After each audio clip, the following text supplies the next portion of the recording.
Yeah, let's get into the module 2. Module 2 is research problem, hypothesis and design. So we would be taking the first topic, which is identification of the problem. The selection and identification together is there, but we will try and look in this video only on the identification of the problem. So what is this identification? Identification of a research problem is a question that a researcher wants to answer or one they want to solve.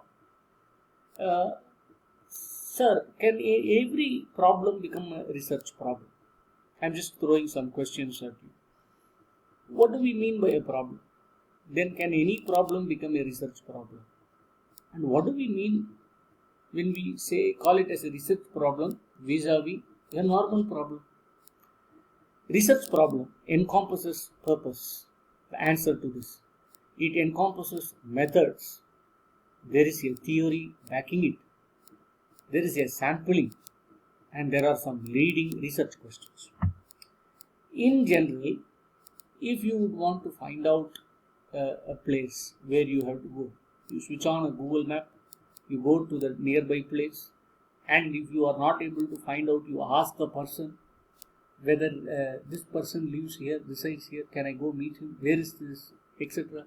So the research is, what you are doing is very ad hoc, meaning there is no plan, there is no methodology, there is no thought, there is no forethought how to go about it.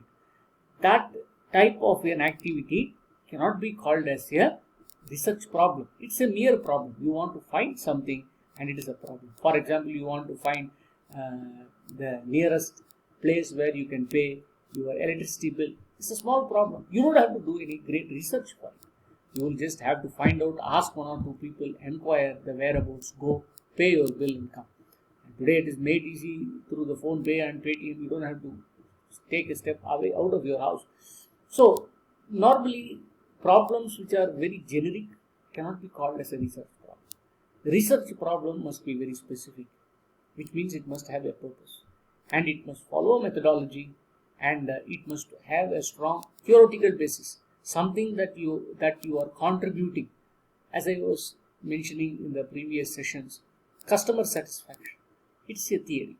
So if you have a customer satisfied in the marketing paradigm, if you have a customer satisfied, you will retain the customer for life, which means the loyalty of the customer is tested on his or her satisfaction.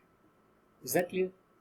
Now, such type of focused, specific problem analysis is called as a identification of research problem. Getting into the next slide, is there a process to identify the research problem? Yes, very much. There are 4 steps basically. First one is you must understand how much of expertise a researcher has got in the area of methodology. See, for instance, there are two people who are resorting to some cooking exercise. Both of them are trying to do some, let's say, some sweet, let's say some Jahangir sweet they are trying to do. One person is an experienced person. Another person is having YouTube next to that person with recipe and other things and trying to find out ways how to do this. No doubt both of them will come out with Jahangirs, but then the person who is experienced, the taste, the quality, the touch, the feel, the aroma, whatever is associated with that particular food would be extraordinary as compared to the person who is looking into the YouTube, who has just received a recipe, who is doing this Jahangir for the very first time in his or her life. You understand what I am trying to say? So there is something called expertise.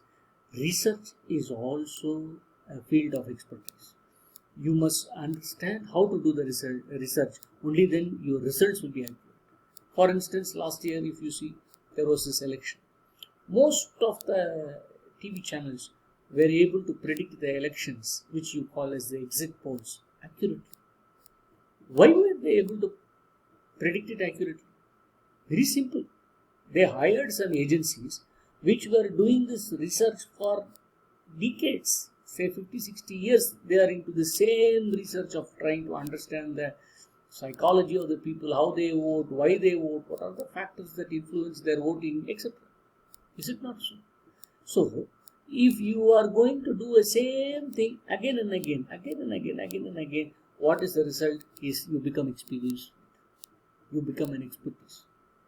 I hope you must have seen an advertisement by Motilal Oswal. I think it's Motilal Oswal Securities. I don't forget the first name. It's Oswal Securities. You can just go to the YouTube and see it again. They will show one person doing a particular thing again and again. And then finally after the advertisement, it will be written 30 years of only stock broking, nothing else. So what is that they are trying to convey is that they have been doing just one thing and it means they have mastered it. That's called expertise. So an expertise is required. The knowledge of the subject area, what are you doing? Is it a marketing? Is it a human resources? Is it operations? Is it finance? Or is it something to do with international currency markets? Something macroeconomics, something microeconomics, or what is it? Some IT related thing. So many areas are there: logistics, supply chain management. So many are there. What is the subject area and how good you are at it? Then the researcher must have a thorough understanding of issues to be examined. Then finally, the focus of study must be there, including the scope of the study. Right? So this will be a process that needs to be followed before identifying a research problem. The research problem must be well within the expertise of the researcher. The research problem must be within the subject knowledge of the researcher. The research problem must be in a position that it can be examined by the researcher. And then lastly, the research problem's scope must be in such a way that the researcher can do a research on it. If I want to try and ask you, can you tell me how many galaxies are there in the universe? Scientist says there are millions and millions of galaxies, and our galaxy is called as Milky Way. But can you put an exact number? So it's straight away a research which doesn't have a scope for us, because we are not going to find anything which is infinite. Infinite is a number that you cannot define. So please understand this very clearly. Therefore, scope means your ability to produce some concrete results. Lastly, identification of research problem. How to fix a research problem?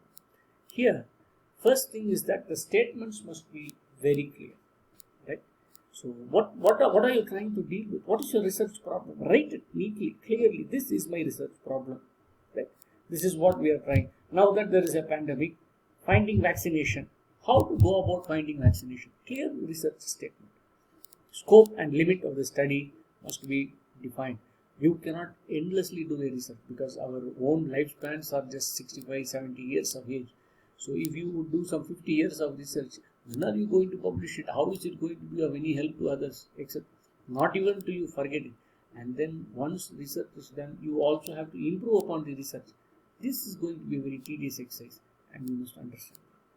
Variables involved in the study must be thoroughly analyzed. Then most important is that the study must be significant and relevant for the society. Must be both significant and relevant for the society. Right? So